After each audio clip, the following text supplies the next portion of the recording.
welcome back to the Feral Pagan Show. And here we do deep dives and cover a variety of things. And today I'm your host, Joe, aka the Pagan Therapist. And we're going back into our Understanding the Aesir series. So if you haven't already got your copy, I got it here in my hands, Understanding the Aesir, written by me, international selling author, and published by our company, Feral Pagans. This is where the information is coming from. We have references and resources in the book itself. So if you're wondering where did this guy come up with all this, that's what I did. And as promised, we're covering Thor, the defender of Midgard. Now, Thor is the son of Odin and the son of Jord. Now, Jord is a Jötn, so she is like, think of the earth. And some other face look at it a different way, but earth. And in the Prose Edda, it is noted that Thor is the strongest of all the gods and all the men. And that is why he is the defender of Midgard, among other reasons. But when you think of strength, courage, ferocity, being bold, that is typically in alignment with Thor. When you think of the most notable symbol in Norse paganism, you think of Thor's hammer, Mjölnir. Now, Mjölnir could be its own subject on its own, but we're going to kind of cover it here and go through it. But just note that it is part of who Thor is. Now, Thor is a god in himself, so Mjölnir does not make him the god. There was a point in Norse theory that he obviously was roaming around without Mjölnir. Now, his home is the Field of Strength. I'm not going to even pretend to know how to say Norse names or that language. I don't want to butcher it, so I do my best. However, if you get the book, it's listed in there, and his hall is Mjölnir. Now, typically, it reflects open skies, solid earth, and like he's not like the only bringer of thunder, but he's also a guardian of sacred boundaries. Now that goes into, and it's covered in the Prose Edda, but it goes into what I was talking about. Mjölnir is not just a weapon. It's not just used for destruction like they showcase in the Marvel series, right? So you have this comic book version, and then you have the actual god that we practice and follow and not necessarily worship, because that's very different. But his hammer was used for many things. So he used it for not just defense, but blessings, rituals, and that is part of the reason why Mjölnir became like the Norse pagan symbol, the go-to symbol. And right here, it was forged by the brothers Broka and Sindri as a tool of destruction and divine order. And it's noted in multiple sections in the Prose Edda when they're talking about this. They use it for sacred rites, which is what I was talking about before, and that's blessing marriages, funerals, births. And what it also does is it shows the contrast that Thor is not just this hardcore warrior.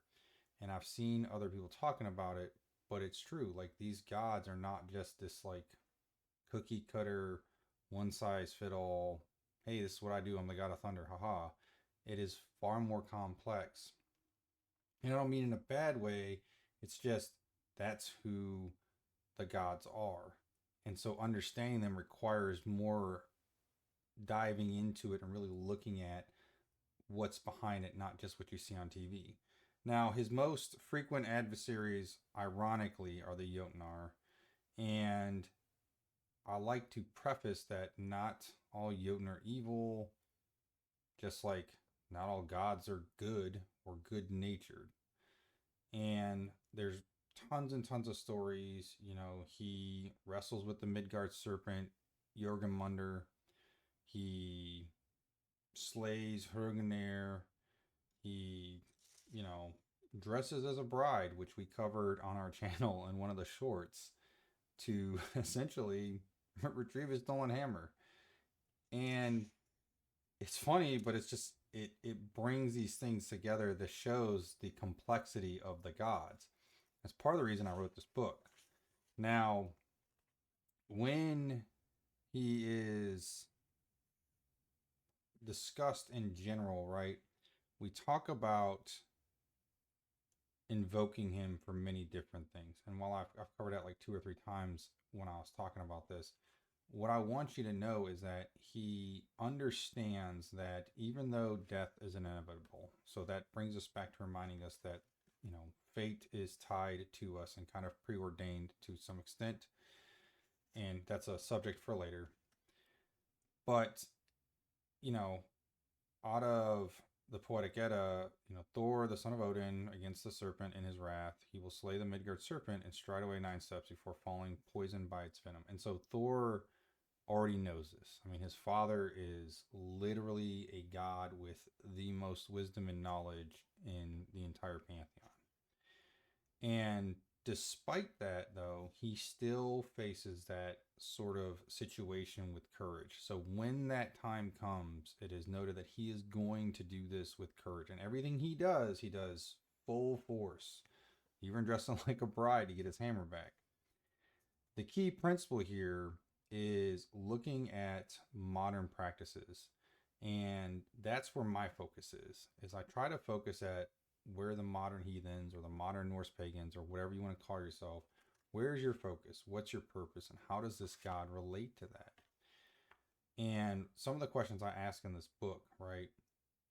What in your life is worth protecting? Because we all have something we want to protect. What inner giants must you face to safeguard what you love? So what inner conflicts, what massive inner things weigh you down that allow you to give that opportunity to be bold and push forward? And how might your strength bless not just battle, but others? And when you look at those kinds of things, you want to explore how does that impact you internally and externally. Thor reminds us that if you're going to live and you're going to do it all and you're going to go all in. So I hope that kind of helps you with that. And I appreciate you guys coming to the channel.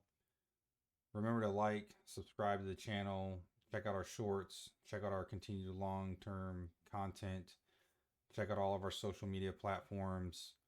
We will continue to expand on not just our Norse education, but upcoming more medical education, mental health, resilience education, and we also have a website up, so please check out our website. The link is down in the bio. It's also in the description.